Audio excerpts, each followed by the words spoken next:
From SF Land, this is Dorking Out, a podcast for people who love to dork out about movies, TV, and everything pop culture. Welcome to Dorking Out. My name is Sonia Mansfield, and this house is clean. It isn't. It's not clean, actually. It's really messy. Joining me is my podcasting sister from another mister and the co-host of Dorking Out, Margo D. Hello, my friend. Hey, my friend. So there's this steak on my kitchen counter freaking out. Should I be worried? Nah, just ignore it. Now go to the bathroom and rip off your face. That's my favorite scene. Oh my God, so gross. This week we are dorking out about 1982's Poltergeist. It stars JoBeth Williams, Craig T. Nelson, Beatrice Straight, Dominique Dunne, R.I.P., Oliver Robbins, Heather O'Rourke, R.I.P., and Zelda Rubenstein. R.I.P. Yeah, I thought so. And directed by Tobe Hooper. R.I.P. Damn, that's a lot of R.I.P.s. This is one of my favorite scary movies, and it's kind of been on our list for a really long time, and it's October, and it's hashtag Scary Movie Month, so it's time to talk about it. How many times have you seen Poltergeist? Over 100, I'm sure. I saw it in the movie theater when it came out because I'm old, and my parents. Not old.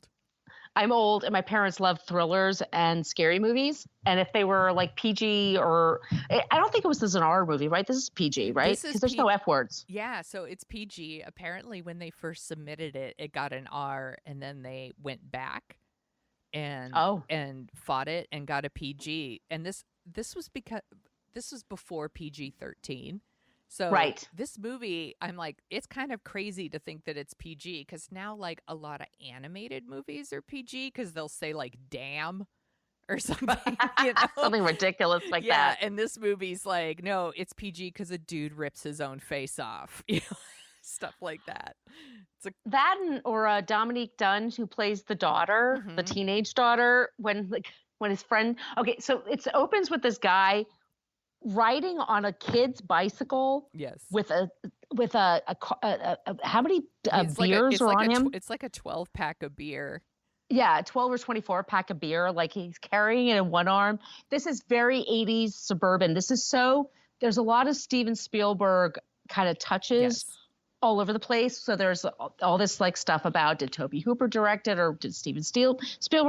Tobe Hooper directed this thing. Okay. He did. But the story is Steven Spielberg, and there's a screenplay with Spielberg and a couple other dudes. Who cares? And he produced it as well. So it definitely has like that Spielberg like vibe about it. But I honestly, I didn't know that that there was any kind of controversy that maybe Spielberg directed this movie until like 2 years ago. I heard it probably on F This Movie, and I was like, that's a thing? That never would have occurred to me. It never occurs to me either, and I'm sure there are nerds out there listening to this right now and being enraged. Right. Don't be. There's lots of things to be mad about. These, us two middle-aged ladies not knowing that this is like a thing is not a thing to be mad about. But I love it because the guy shows up with the beer, like half of them are spraying all over the place. And Dominique Dunne just says, Jesus fucking Christ. And I'm like, I like her. And I remember in the movie theater, my mother being like, oh, yuck. Yeah. Like, that's what a teenager is. I don't want one of those. And I'm like, I'm going to be one of those. Yeah, so it's going to happen. Buckle up. I saw this. I did not see this movie in the theater, but I saw it so many times on HBO, and we recorded it. So we watched it a ton. And like I said at the beginning, it's one of my favorite horror movies. I love watching it. Whenever I see it's on, I will stop and watch it. And now I finally bought it like on Blu-ray, so I can watch it whenever I want. And I went to a screening recently here in San Francisco. It was playing at the Castro Theater, and I was curious to see how it would play in front of an audience. My first time seeing it with an audience. Yeah. And they really loved it. I was so It's enjoyable. It's the reasons I loved it when I was younger are not the reasons I love it now. And that's one of my favorite things about movies is, you know, they don't change, but you do, like that kind of thing. And when I was a kid, I was like, yeah, the guy rips off his own face. And then he'd like, and then she jumps into the closet and he pulls the rope when a monster comes out, all that stuff. But now I watch it and I love it because nothing is more scary to me now than the idea that you're not like safe in your own home, basically. Oh, or something happening to your youngest child and you can't do anything about it. Yeah, and that they're out there and there's like nothing you can do and you can't get to them. What a fucking nightmare. I think JoBeth Williams is so beautiful in this movie. I wanted to look like her so much when I was a kid. I wrote hot mom. Such a hot mom. And effortlessly, I can't speak today. Effortlessly beautiful in like shorts and a t-shirt and just like a long shirt or whatever, smoking pot with her husband.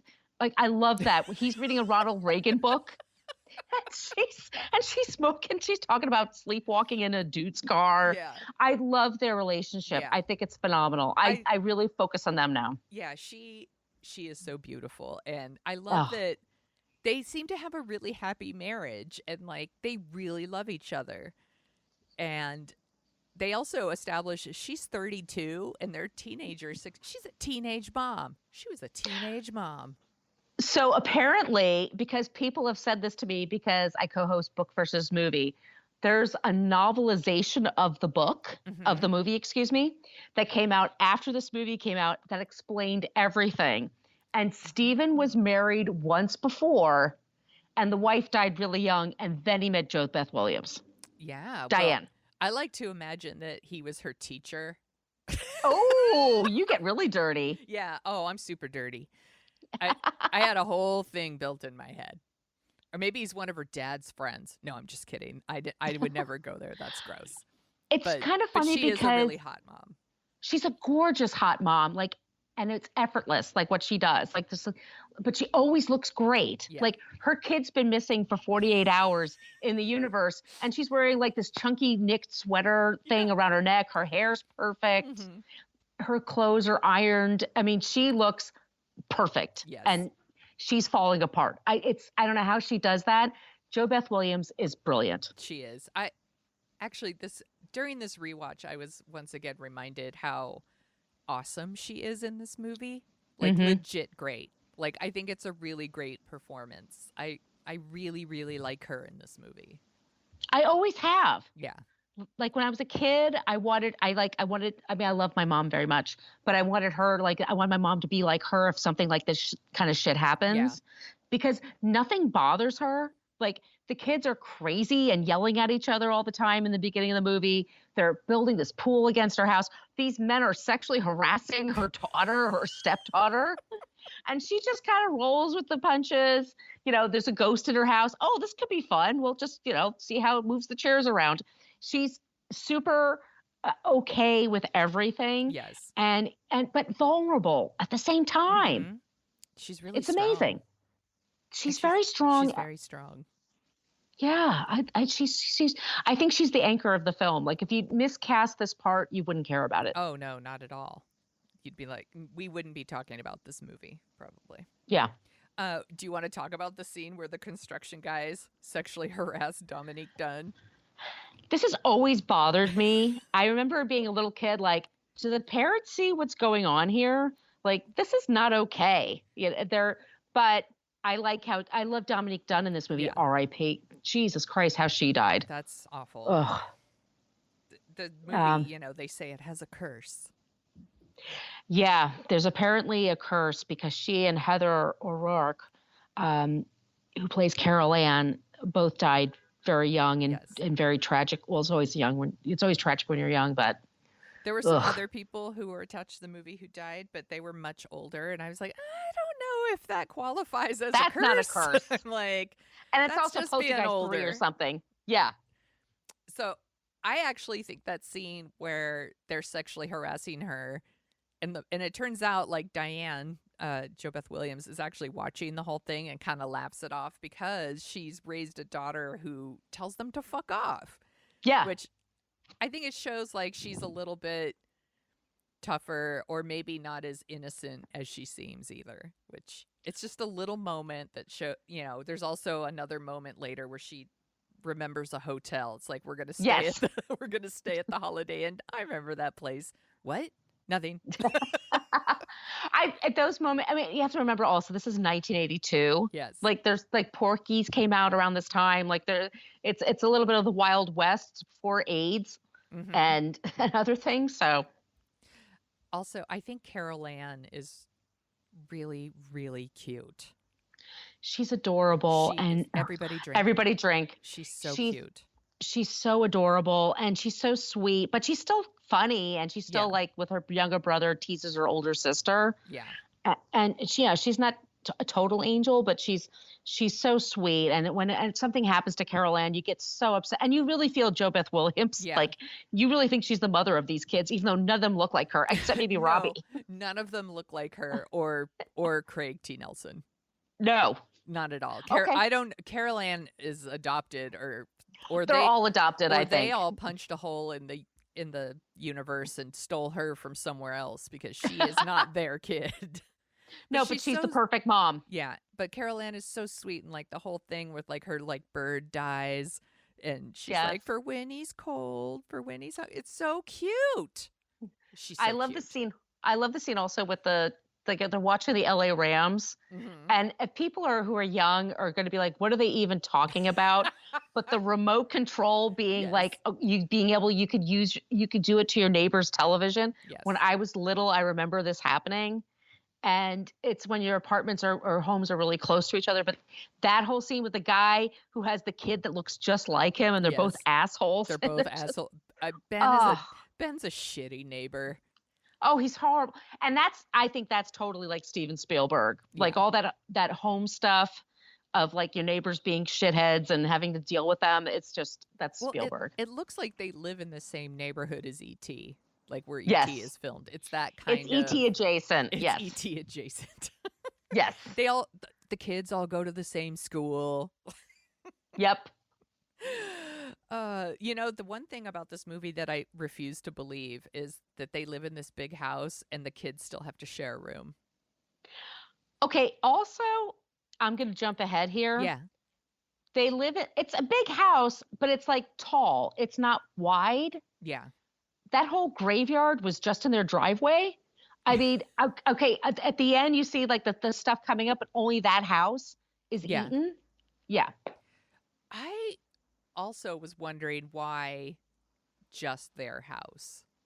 And then I now, as an adult, I'm like, well, okay, because I don't know what happens when you die, but doesn't your soul just go away? Like, why does it matter where the bodies are? I mean, it's gross that you're on top of bodies, but really? It's gross. but okay, that's metaphysical. I don't know what happens when you die. Never mind. Let's just proceed.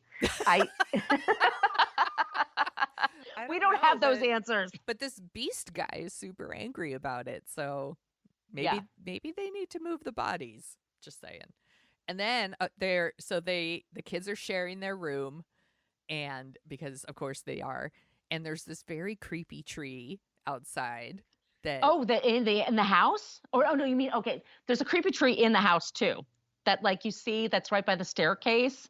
It's a plant that eats the wall. Oh yeah, that. Oh, that thing grosses me out. Yeah, I don't know what that's about. But then there's the creepy tree outside, which is terrible. And Robbie's right to be upset about it. He is right.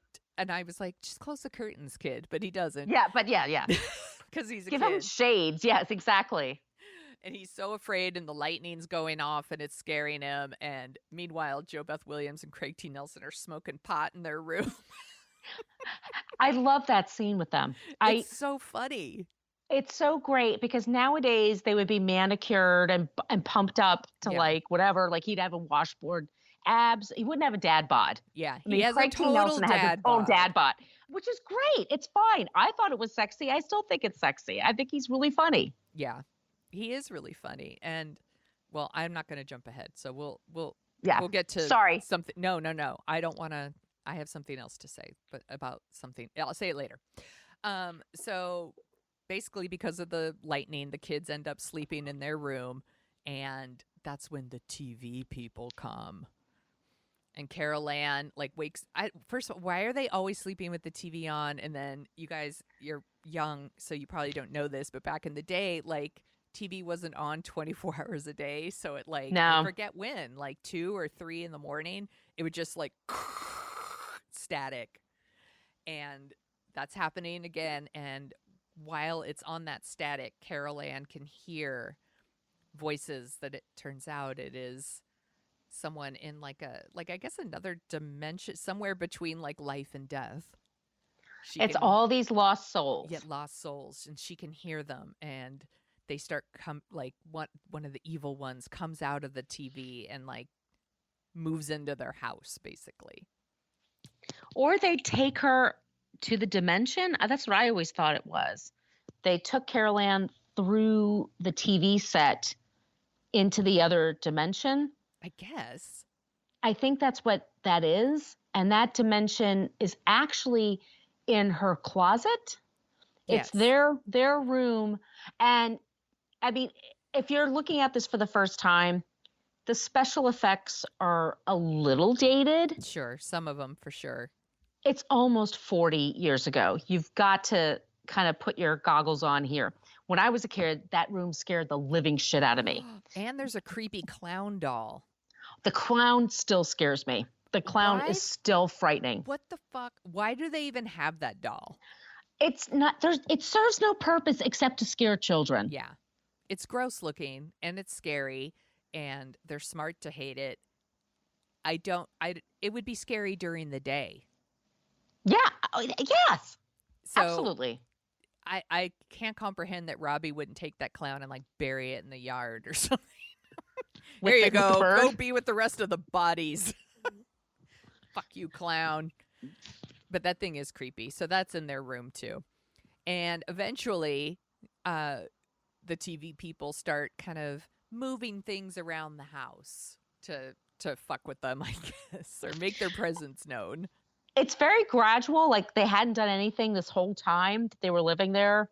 And then I guess, I don't know what happened. They got really pissed off. Maybe that storm just like started things up for them. But all of a sudden they start fucking with the family. And even then, like JoBeth Williams is so cute. The way she's like demonstrating to Steven how this all happens. Yeah. And then they're moving like they're moving furniture around the house and she's demonstrating to him how it happens. And I love where she says, reach back into our past when you used to have an open mind. He's like, okay.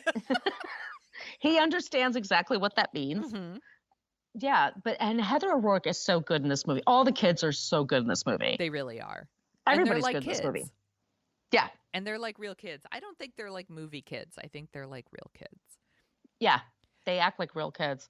And so what happens is, so Carol Ann, that night, all the forces kind of happen all of a sudden, and it starts with Robbie's doll, clown doll, going like under the bed. So creepy. And that still scares the shit out of me. That reveal, like when the clown comes up and like chokes him, and then the tree comes through, and fuck the tree. The tree comes through the window, and that's when Carol Ann is screaming, and that's when she gets sucked in, and then poor Robbie is like, grabbed by the tree, dragged to the roots. The parents wake up in the middle of the night, like, what the hell is going on here?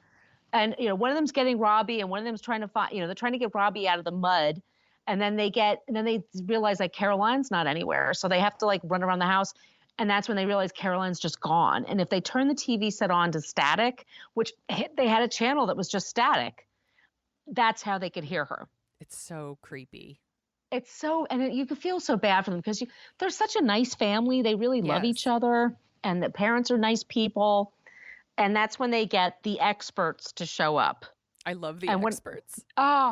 Beatrice Straight is so good. She's so good. And I just can't even imagine them making a part like this now. I didn't see the remake, so I don't know what the remake is like at all. But there's a nice part where her and Diane are just having a conversation and they're like drinking out of her flask. And she's talking about how she's really scared and how she's just this weird lady who's really into this kind of shit. And you can't really go to school for it, and it's like a real like friendship moment. Yeah. I just don't think movies would waste their time with now.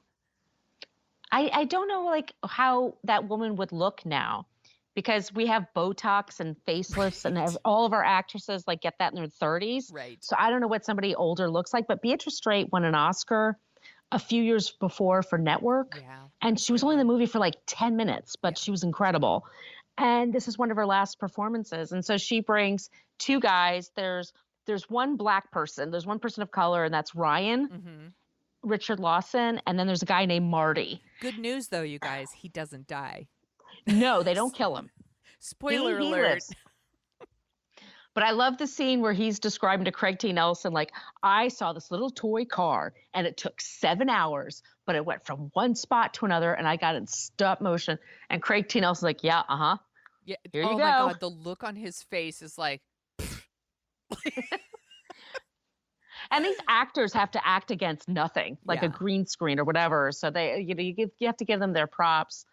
But these three people show up. And they realize this is going to be 1,000 times worse than they thought it was going to be. And in the middle of the night, Marty, well, at one point he gets attacked in the room. He's bitten by it. Yeah, the room bites him. The room bites him. And so then gross. It's gross. And so okay, so this is a little thing about my mother, but Dominique Dunne, Dana, the daughter, at one point she's like, I just want to leave. I can't be here. And their parents like, yeah, go stay at your friend's house. Yeah. That pissed off my mother more than anything. That she wanted to leave? Yes. That's my mother in a nutshell. Like, no, don't whine. Just hang out. It's just ghosts. That's so funny. It actually, I wrote in my notes though. So they let her go to a friend's house. They put Robbie in a cab. Yes. And send him to his grandma's house. And I wrote in my notes, I can't believe they put their 8-year-old in a cab. And with the dog. With the dog by himself. By himself, and just said, call me, okay? Call me. You know, if you think of it. I'm like, what? My son's 8. I would never put him in a cab. But here, Calvin, I called you a lift, like to school. Like I would never do that. But it's a different time. It's a totally different time. This is not helicopter parenting that's going on here. That's for sure. Yeah. So the kids, but the kids are taken away. And so that's just the adults. They don't want to leave because Carol Ann's somewhere in the house as far as they're concerned. And they're not going to leave without Carol Ann. I do love the scene though, where they're introducing the professionals to Carol Ann. And they're like, we hear better on this channel, and like talking to her, and she starts talking to them. And I just, once again, like JoBeth Williams is so great in this scene of like, hello, baby, like how she talks to her, and there's a part where Carol Ann is running away from the beast, or so we can hear it. We never see it, we can just hear it. And she kind of passes through JoBeth Williams' character, and she says like she went through my soul, and like she gets smellers. I think it's very sweet. It got me all teary when I saw it in the theater again. Very, very sweet scene. And I don't think she was a mother, JoBeth Williams. I don't think at the time. Maybe not. Maybe not. She was really good at it. Yeah, she really, that chunky knit sweater around her neck. Karen's soul is in here, and you buy it. You're like, oh God damn it, that's her soul in there. Yeah, you gotta help her. I bet it smells great. Yeah, I bet she smells like Downy. Yeah. Diane is such a fashion plate through all of this. She always looks great. Yeah, always, even with the stripe of gray in her hair at the end. Yeah, which I think does look really punk. I thought so too. I would have kept it. Mm-hmm. So then, after all of this happens. We need to talk about the guy who rips off his own face. So that's Marty. So Marty, in the middle of the night, gets munchies, and he's like, Marty might be stoned. He might be, because he was bitten by something invisible, like the scene before this. So he's self-medicating perhaps. So I'm not going to judge him. He's going to make a steak. He's just going to like eat the chicken leg from the fridge. It's so weird. It's like, this room bit me, and I'm supposed to be watching out for ghosts, but time to make a steak. I'm going to fry me up a steak right now. I need my protein.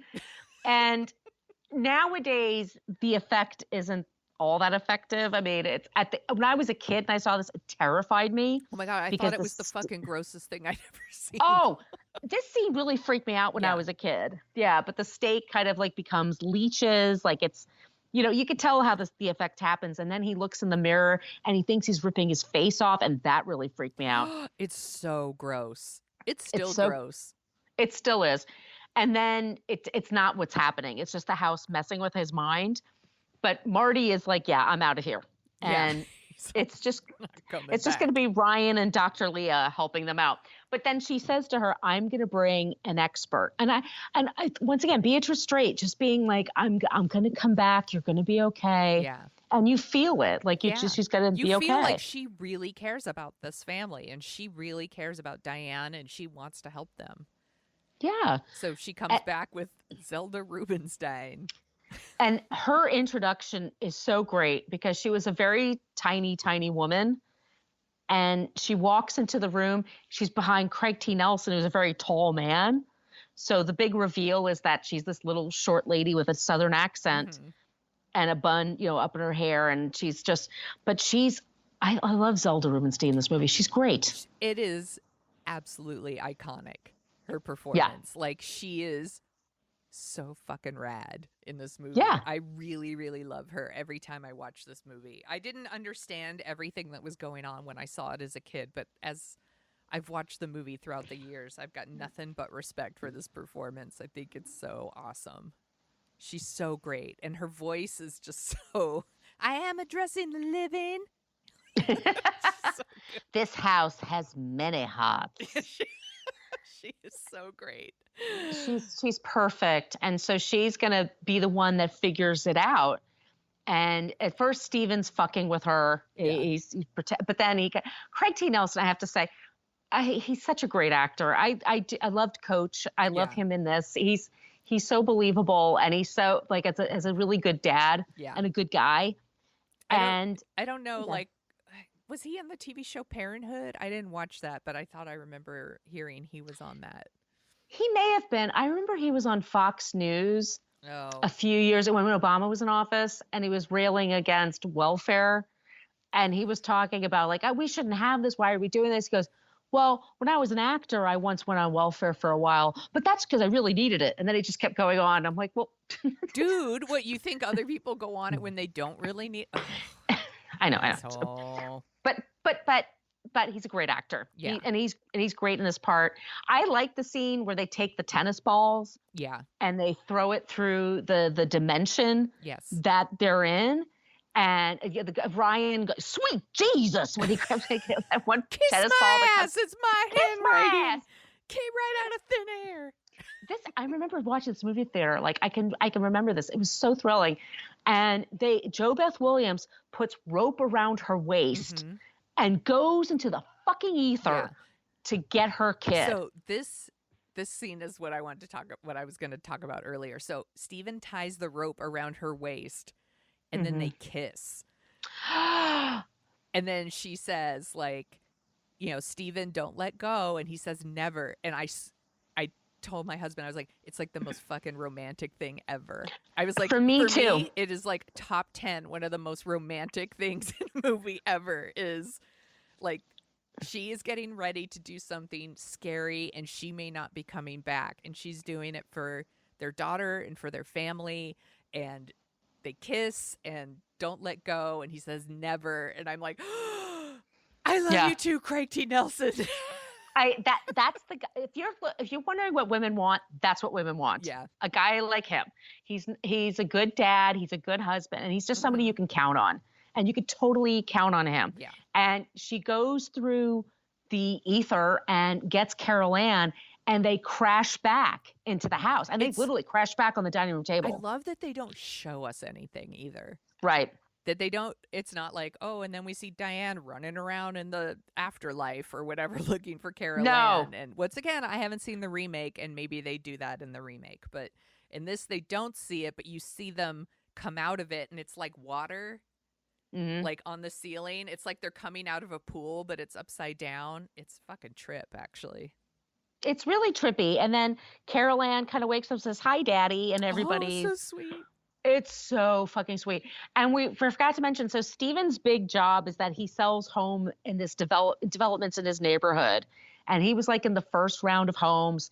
And it's just like back in a time where people built these neighborhoods, to get away from cities. Yeah. And get away from people of color. And we won't get to that. Yeah. But that was, they don't want to live next to people like me and Margo. Yeah. Bunch of weirdos like us. And talk our about friends. Scary movies on a podcast. Weirdos. Yes. They want to live like the suburban life out in the middle of wherever they're in California, anywheresville, California. Yes. That's where they are. And his boss wants to give him a promotion. He's like, oh my God, you sell like half the homes that are here. And Steven's such a good guy. Like he just says he has the flu and he's going to stay with his family until it's all sorted out. But that's when Craig T. Nelson, we'll get to it, I guess. But we think that Zelda, solved every. Is that no? It's Zelda Rubenstein. Yeah, she says that the house is clean. This house is clean was a line for years after that. This house is clean. This house is clean. Clean. And so the family stays there that night. They're going to leave the next day or the day after that. I wrote in my notes, I can't comprehend that they would spend one more night in that house. Not a fucking second would I stay in that house. Nope. No. Let alone put the kids back in that room. Are you high? And close the door? Are you still smoking pot? Like, what are people doing? She must have been smoking pot again. I was like, there's no way. No way. No way. And that the kids are like, that's cool. I'll just, what? No. We're not traumatized. Dana's like, I'm just going to go on a date and then I'll come back home. No big deal. Yeah. Like, they're all just going to move to someplace. They're not quite sure yet. But do you think Craig T. Nelson's going to quit his job and JoBeth Williams is going to put the kids to bed? It's all happening late at night. And that's when Craig T. Williams is quitting his job. He comes back to the house. And that's when the house goes batshit. Yeah. Like they didn't really solve the problem. They just really jack things up 1,000 times. And JoBeth Williams, there's a whole scene where she's wearing the T-shirt and she's falling around on the ceiling, dancing on the ceiling before Lionel Richie. Yeah, she's dancing on the ceiling. She was dyeing her hair because she had a really punk gray stripe. She had a great gray stripe, I but would have kept that shit forever. It's and perfect. she looks. She blow dries her hair herself, and she just looks like she's in the salon. Like she's so beautiful. And the kids outside the house is going batshit crazy with the kids. And she manages to grab them and get them out of the house at the same time that Steven's coming home with his boss. And that's when Steven realizes like all these coffins are popping up through the neighborhood and through the driveway and in the backyard. He's like, you built it on a graveyard, but you didn't take away the bodies. That's right. You only move the headstones. Only the headstones. Like he says it 3 or 4 times. Yeah. Like, okay, we get it. We got it. There's also a scene where like Diane is running around outside and neighbor Ben comes over and like helps her get out of the pool because she's fallen into the pool. And she's like, come with me and help me and all this stuff. And he doesn't. And he doesn't call he's the an police asshole. either. And I was like, Ben, you're the Ben's shittiest neighbor ever. I love the scene. We'll talk about this, but this is like before all the crazy shit happened, where they go to the house to talk to him, and there's mosquitoes on the front porch. It looks so crazy. And they're like and I'm there's a mosquito like 10 feet around me. It finds me. Like I'm just one of those people. I'm always getting bitten. So anyway, Steven's an asshole, but he's a great asshole for this movie. Yeah. And then around the neighborhood, all these things are popping up through all these grave coffins are popping up, and the fire hydrants are popping up, and the lawn sprinklers and all this stuff. Kind of for a second, but it's really their house that's sort of eaten up. And I was thinking to myself, if this were a Stephen King movie, it would have eaten his boss as well. Yes. Like the house would have grabbed him. It wouldn't leave him on the driveway. Yeah. Kind of shaking his head like, oh, what did I do? This movie is actually not mean-spirited. No. In that way. Like it would have also, like, I'm sure, like, neighbor Ben would have been eaten or killed for just being a shitty neighbor or something. The movie's not that kind of movie. It's got a lot of heart. It's got humanity. Yeah. Yeah, it does. It's not mean. But there's also this scene where like they all get in the car and like Steven's like feeling around his pockets trying to find his keys. And they're all in the car like, come on, Steven, come on, like get the key to get out of there. And it's a very tense scene, actually. That's when Dominique Dunne shows up from her date and she's a huge hickey on her neck. The huge hickey on her neck. And the happening? side braid. And the side braid that was like really popular. But what's happening is a very big, it's an iconic scene. It was in all the ads for the movie. Yes. And Robbie's like, go without her. Yeah, Robbie's like, get the fuck out of here. What are you going on a date? We got to get out of here. Yeah. It is Dana. pretty crazy. Come on, Dana. And Get with it. And then, of course, the movie ends. They go to the Holiday Inn and they make this sad walk to their room, and then they push the TV outside. Which is a great scene. It's such a great scene and such a like perfect ending to the movie. I'm pretty sure I saw Poltergeist 2, but I don't remember anything about it, and I definitely didn't see Poltergeist 3. Did you see either of those? There's one that takes place in a high-rise building, and I think that's Caroline 3. is in that one. Yeah, and it's not good. Yeah, that sounds right. I think the original Poltergeist is like a perfect movie. I super love it is a perfect movie. I have no interest in seeing 2 or 3 or like continuing the story or learning more about why the Beast was doing. I don't need any of that stuff. I like it just the way it is, nice and contained. And I didn't see the remake either. And as much as I love Sam Rockwell, and we've talked about this on the podcast before, I super love Sam Rockwell. He would not be strong enough to hold that rope for me. No. I'm sorry, Sam Rockwell. I don't think you're strong enough to hold that rope. I can't believe it's Sam Rockwell. You need like more of a tough guy. Yeah. For that. But maybe they don't do that in this remake. I don't know. I'm probably not going to see it. I think like this movie, it does everything I need it to do. Yeah. And it doesn't need to add anything more to it. I think it's just it's a total slice of early 80s America. For sure. And I think I agree with you. I think it's a perfect little film. The remake leans heavily on the clown thing. That's what I noticed. Like the posters and like the DVD boxes and stuff, they all have the creepy clown face on it. And I'm like, is the movie about the clown? Is the clown the main bad guy? Is it all about the clown doll? I don't know. But no, that's not necessary. No. I'm like, meh. I'm like, did I hit everything I wanted to say about Poltergeist? I don't know if have I made it clear enough how much I love it? It's great. If you've never seen it before, definitely check it out. It's got some decent scares in it. I mean, the effects aren't awesome, but I mean, it's a little dated. It's a little dated. They were at the time. It's a little bit dated, but it's great performances. You root for these people. They're big stakes. I totally love it. I love this movie. I'm always happy to rewatch it. Do you want to hear about some of the other movies of 1982? I certainly do. Okay. I don't think we've done a list from 82 before, so I did the top 10 movies. Number 10 is Annie. Oh. Annie. Number 9 is The Best Little Whorehouse in Texas.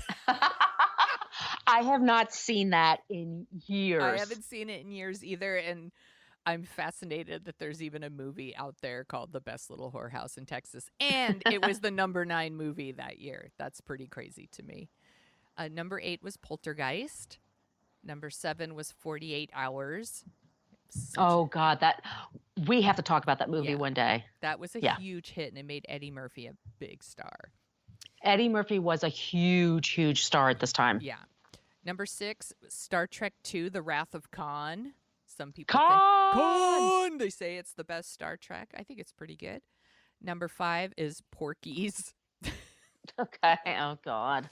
Someday we should do an episode on Porky's. But we'll see if it's available on streaming. But if it is, yeah, definitely. I'm not paying for it. No. We have to wait till it's free. Number 4 is Rocky 3. That's the one with Mr. T. Okay. And I like that one. Number 3 is a movie that I think we should put on the list too. An Officer and a Gentleman. I haven't seen that one, in years. Yeah. I have a feeling it won't hold up. I think it might be a case of Sonia and Margo are destroying your childhood. Yeah. And it was nominated for Oscars and it won things. And I'm like, really? Thinking back on it, because I think Deborah Winger was nominated. I'm looking right now. Yes. And Louis Gossett Jr. actually won.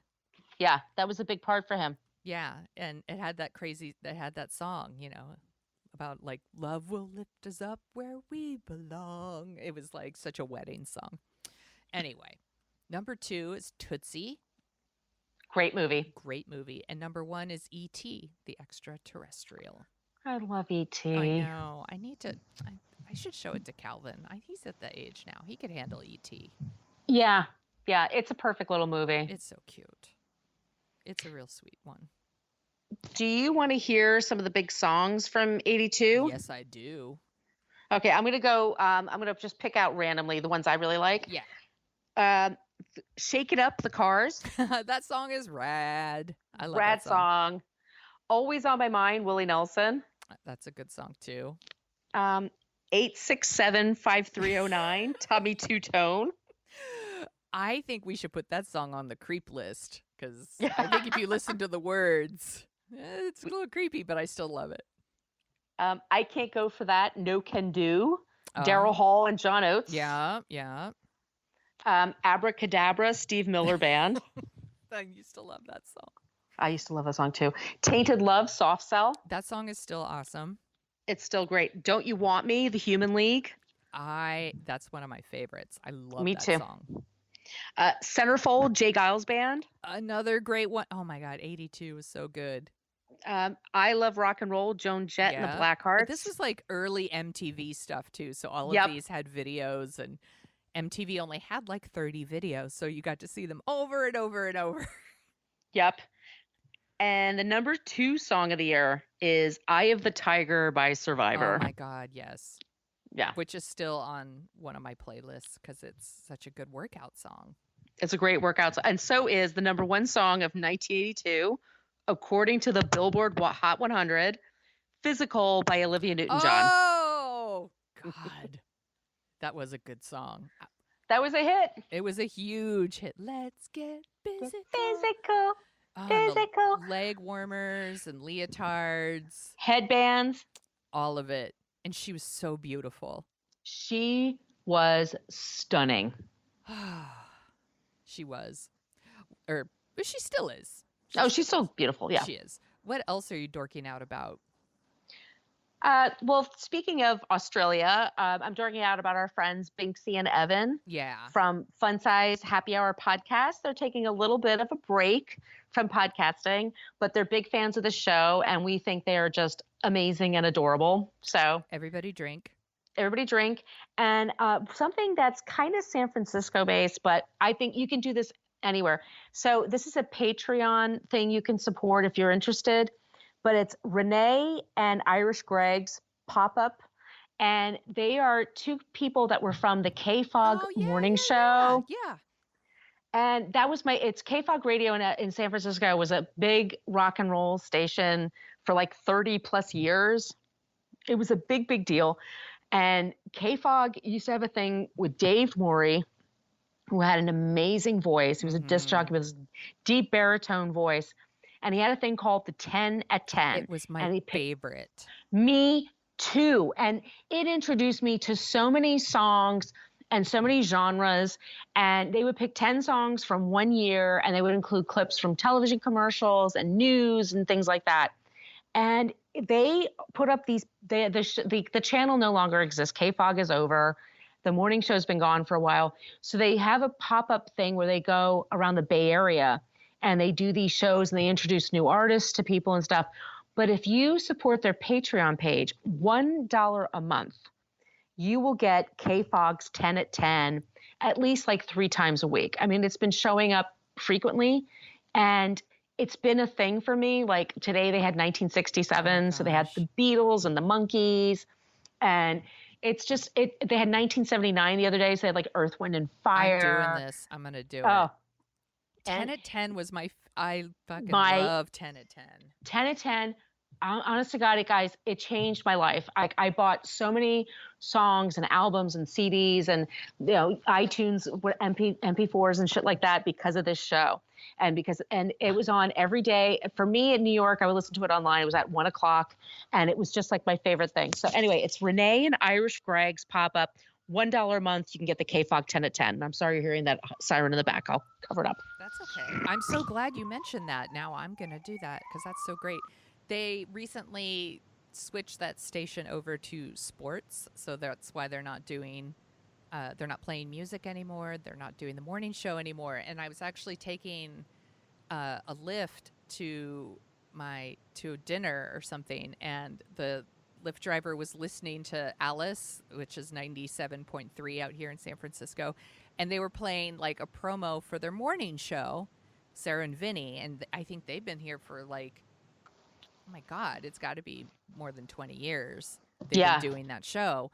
And I asked my husband, are there even any more local morning shows anymore in San Francisco? Because I'm not convinced there are. I think every radio station here in San Francisco had a morning show, and then every single one. And slowly, like over the years, like they started syndicating. So we got like Howard Stern, or then they got rid of Howard Stern and we got something called like Woody, or I don't know who the fuck that is, but he was lame, so I didn't listen. But who was the other? Oh, Ryan Seacrest was on one of the morning shows, and then another station here airs like Martha Quinn stuff in the morning or something. So like, I think are there any morning shows in New York? There's like one here apparently. There's Z100, and then there's CBS FM, and I'm sure there's one for hip hop. There's one that's pretty popular, but they're declining. There used to be like every station had a morning show, and we had the Alex Bennett show for a while on Live 105. Like I just like that part of the morning. Like it's just people talking about news and what's going on in a nice, friendly way. I mean, Alice is okay. I mean, I listen to Sarah and Vinny, and they're great. But KFOG was just special to me because it's just more music I like. Yeah. But the 10 at 10 was like every day at 1:00 because I work from home. Like it was just something like I had to listen to this every day, and it just always made me happy. And it was just so anyway, $1 a month, people. It's worth it. It's totally worth it. It'll change your life. I'm doing it. I'm trying to think what I'm dorking out about. What am I dorking out about? Probably. Did you see the Downton Abbey movie or no? I did not see it yet. So it's really good. I really want to. I do want to see it. I actually have a few movies I want to go see in the theater. And Alamo Drafthouse sent me a ticket for my birthday, so I have a free ticket. So I need to use it. So I am going to use it. I guess what I'm dorking out about is kind of just getting ready for October, and fall is my favorite. So the other night, my husband and I watched a movie on Amazon Prime called The Gate. Have you ever seen The Gate? Wait, who's in The Gate? It's Stephen Dorff when he was like a little kid. No, I don't know this movie. Okay, so my husband rarely asks me to watch scary movies. And he's like, I remember seeing The Gate in the theater. And he's all, it's kind of cheesy 80s horror. He's like, we should watch it. And I was like, great, I'm in. And it is so cheesy. It is a completely ridiculous movie, and the special effects are like comically dated. But I don't know, it was fun, and it was streaming. It's like a Ghoulies, or like a Critters. It's like pretty ridiculous. Like I don't want to say like child-friendly horror because I wouldn't necessarily let a kid watch it, but it was just really fun. And then to watch Poltergeist was great. And then I've never seen Reanimator, and my husband thinks I might like it, so we're going to be watching that.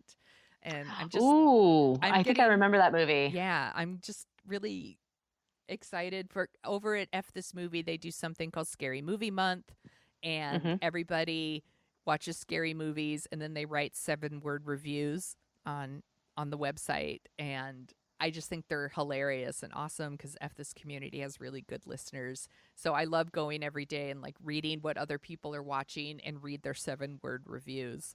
So I guess that's kind of what I'm dorking out about, is really Scary Movie Month. Well, also F This Movie, if you guys don't listen to it, you need to right now. And it's literally the letter F and This Movie. And the website is fthismovie.net. And definitely check it out. They are so clever and funny. And they love horror movies, and they love it unironically, and they appreciate it to a whole other level. Like they've really, especially Patrick Bromley, the host and the creator, he just loves horror. And I've ever since I started listening to them, I've been watching more. He loves Italian horror. Like he's super specific about what he loves. I don't think I'll be going that far, but he has definitely introduced me to a lot of movies that I would have never thought to have watched if it hadn't been for his podcast. And one of the, I think it came out 2 years ago, was a movie called The Love Witch. And it's very like kind of bizarre horror movie. It has a very specific look about it. It looks very like 60s, but it's not. And it's this woman who like casts a love spell and it kind of goes wrong. And, I don't know why, but I super love it, and I watch it whenever my husband is traveling because I know he won't like it. And it's just because the look of it is so amazing.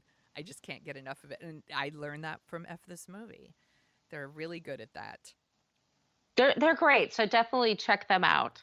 So where can people check you out, Margo? Ooh, good segue. Thank you. So you can find me on social media at Brooklyn Fitchick on Facebook, Twitter, and Instagram. I'm most active on Twitter and Instagram. And my blog is brooklynfitchick.com. And you can find me at thesoniashow.com and The Sonia Show on Twitter. I am hardly ever on Facebook because I think they're gross. You can find Dorking Out at dorkingout.com and Dorking Out Show on Twitter and sometimes on Facebook, but not really.